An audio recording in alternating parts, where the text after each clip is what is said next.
উন্নাটানি লাগে যাইয়া চেইনের মধ্যে।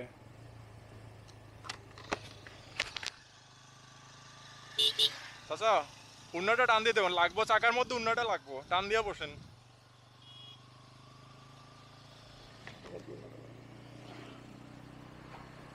দেখেন পানির অবস্থা।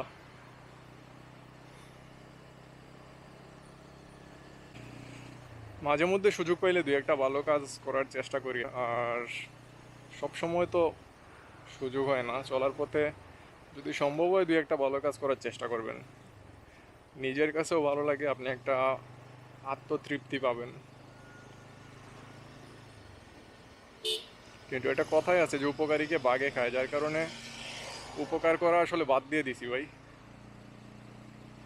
কারণ উপকার করলেও বিপদ, আবার না করলেও নিজের কাছে খারাপ লাগে। অনেক সময় আপনি উপকার করতে যাইও বিপদে পড়বেন। এই জন্য মাঝে মধ্যে কনফিউজ হয়ে যায় যে উপকারটা করা ঠিক হবে কিনা।